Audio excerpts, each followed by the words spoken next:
দীপালি পাল official blog চ্যানেলে আপনাদের স্বাগত। নমস্কার বন্ধুরা, চলে এসেছি দীপালি পাল অফিসিয়াল চ্যানেলে। আমি দীপালি। সকালবেলা সমস্ত কাজকর্ম শেষ করবার পর আমি আজকে দুপুরবেলা কি মেনু তৈরি করছি সেটাই আপনাদের সঙ্গে শেয়ার করব।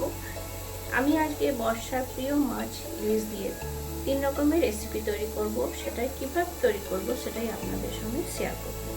আর আমার এই ইলিশ থালিটা আপনাদের পছন্দ হলে অবশ্যই আমার চ্যানেলটিকে লাইক, শেয়ার ও সাবস্ক্রাইব করবেন, আমার পাশে থাকবেন।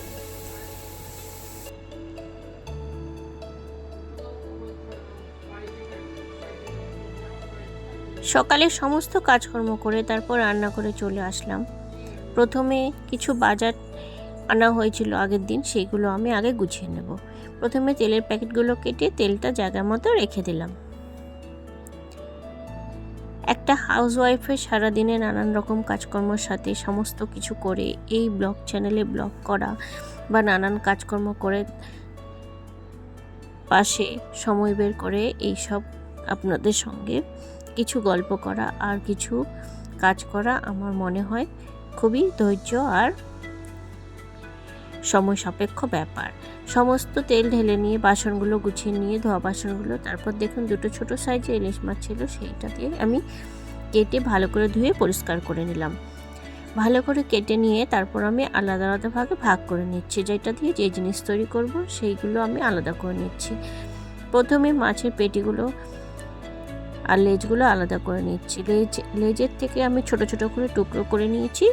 লেজ দুটোকে সেই লেজের দুটো টুকরো দিয়ে আমি তৈরি করব তেঁতুল দিয়ে ইলিশ মাছের টক, আর মুড়ো দিয়ে তৈরি করব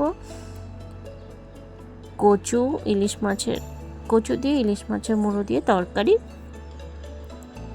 আর যে পেটিগুলো বেরিয়েছিল সেগুলো দিয়ে তৈরি করব মুখী কচু কাঁচকলা দিয়ে ইলিশ মাছের ঝোল। এই 3টে রেসিপি খুব তাড়াতাড়ি তৈরি হয়ে যাবে, কারণ ইলিশ মাছ খুব তাড়াতাড়ি তৈরি হয়ে যায়। সব কিছু রান্নার মধ্যে ইলিশ মাছ রান্না করতে সবচেয়ে বেশি কম সময় লাগে। আমরা অনেক সময় বলে থাকি যে ডিম সবচেয়ে তাড়াতাড়ি হয়, কিন্তু আমার মনে হয় ডিমের চেয়েও ইলিশ মাছ সবচেয়ে বেশি তাড়াতাড়ি হয়ে যায়। কেননা এই মাছ কাঁচাও রান্না করে নেওয়া যাবে, আবার ভেজেও করা যাবে। তারপর দেখুন আজকে কয়েকদিন টানা বৃষ্টির পর আজকে একটু বৃষ্টিটা কমেছে এবং বাইরে হালকা হালকা রোদ উঠেছে। সেই জন্য আগে আমি সকাল সকাল যা যা জামা কাপড় ছিল সমস্ত কেচে নিয়েছি।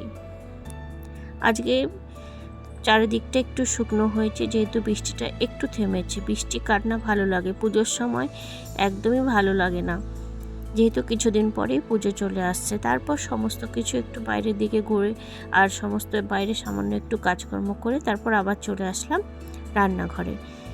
প্রথমেই উনুনে কড়াই চাপিয়ে দিলাম, তাতে তেল গরম করে নিয়ে একে একে সমস্ত মাছগুলো আমি ভেজে নিচ্ছি। ভেজে নেওয়ার পর তারপর আমি বসিয়ে দিয়েছি কচুর শাক। কচুর শাক আমি আগে থেকেই কেটে সেদ্ধ করে রেখেছিলাম, সেই জন্য খুব তাড়াতাড়ি হয়ে যাচ্ছে। কচুর শাক হয়ে যাওয়ার পর তারপর আবার আমার দেখুন ইলিশ মাছের লেজের টকটাও হয়ে যাচ্ছে। তেঁতুল দিয়ে এই টকটা আমি তৈরি করে নিচ্ছি। তারপর নিয়ে নিয়েছি দুটো মুখী কচু আর একটা কাঁচকলা, এগুলোকে আমি ভালোভাবে কেটে নেব। কেটে নিয়ে এবার তৈরি করব এই যে মাছের পেটিগুলো আলাদা করে রেখেছিলাম সেগুলো দিয়ে এবারে ঝোল তৈরি করব। তার আগে আমার এখনও পর্যন্ত তেঁতুলের টকটা হচ্ছে, সেটাও হচ্ছে, তার পাশে আমি ভাতটাও বসিয়ে দিয়েছি। তারপর যে খুচখাচ বাসন বেরিয়েছে সেই বাসনগুলো আপনাদেরকে ধুয়ে নিই।